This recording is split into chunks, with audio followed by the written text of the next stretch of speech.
Welcome to Struggling to Succeed.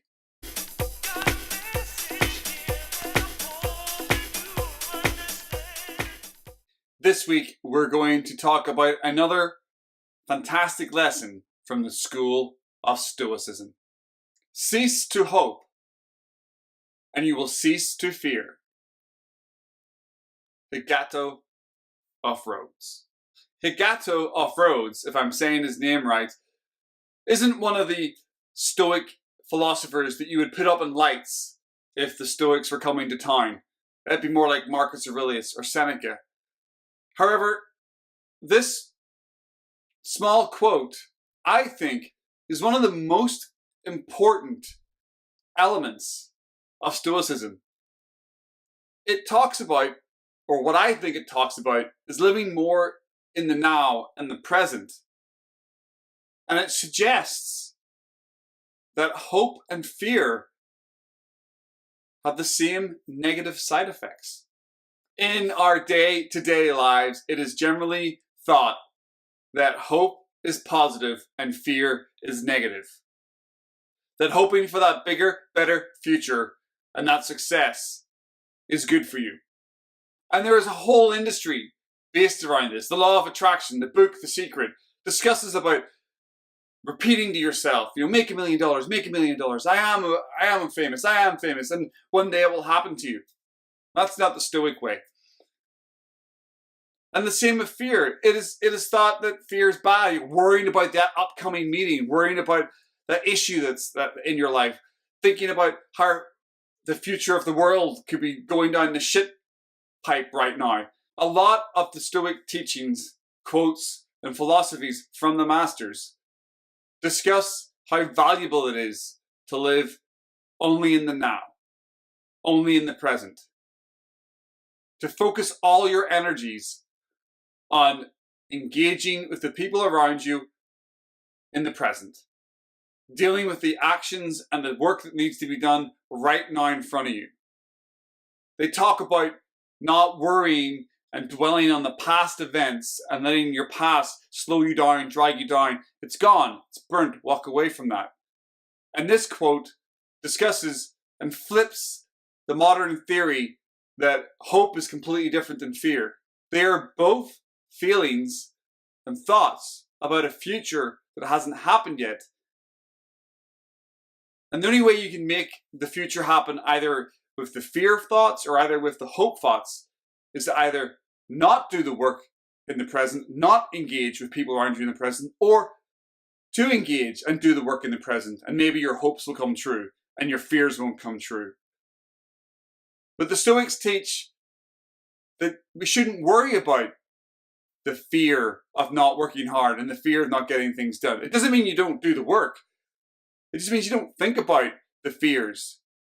Why worry about something twice? Why fear it and fear it and fear it, and then maybe you get frozen by it? Or why overhope for things? I really want that job. I really want that job.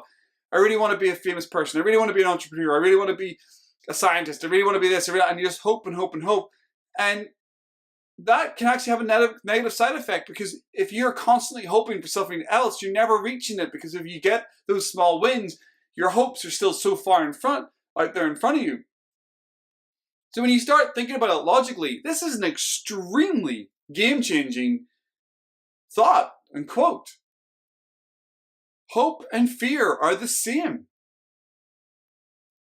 They're both negative. They both take you out of the present moment.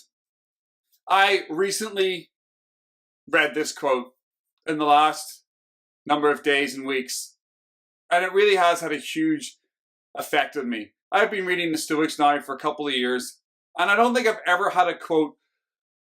Well, maybe I have, but this one definitely ranked up there with some of the top ones, some of the ones that I've maybe already discussed in previous videos on this channel. This one really was a punch in the face. It really, really, really was for me. In my struggling to succeed journey, I definitely think that I have been influenced by that law of attraction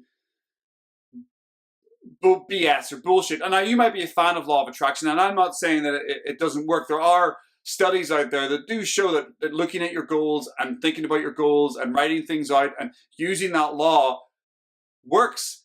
However, you need to do the work. You need to be present in the moment and working towards those goals. You can think about the $1 million business that you want to create, but you just don't think about it. You actually have to do the work. And that's where the Stoicism part comes in. Stoics still had goals. The Stoics still wanted to achieve great things in their life. Marcus Aurelius was the empire of the known world at one point. Seneca was the word in the ear of one of Rome's worst emperors, Nero. But he still had goals to achieve and activities to achieve.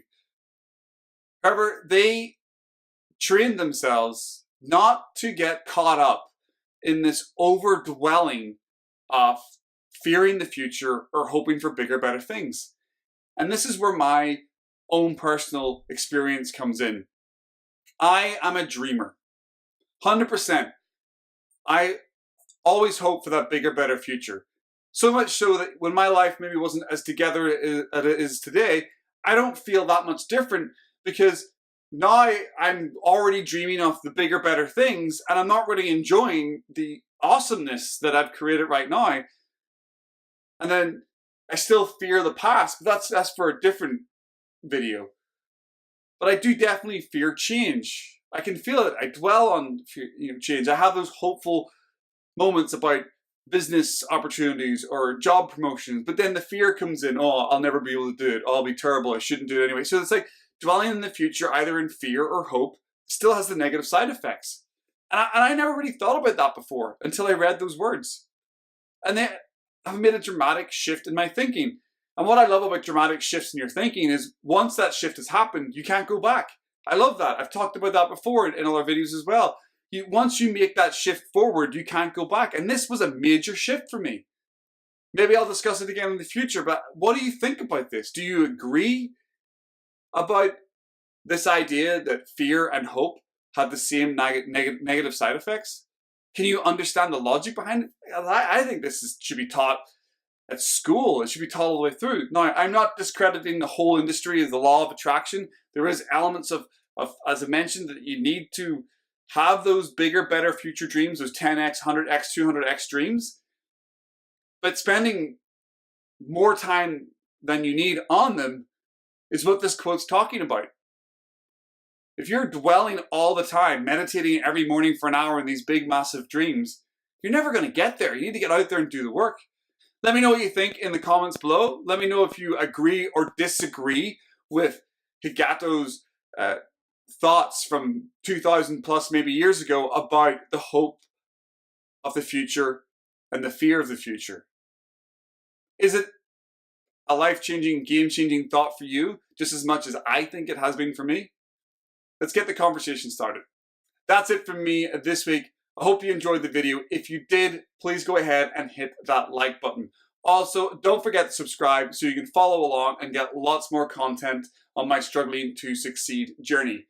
My mission here is to deliver you guys bite-sized videos each week that can help you start your journey of success. Thanks again for watching. Hope to see you next week. And as always, make it a good one.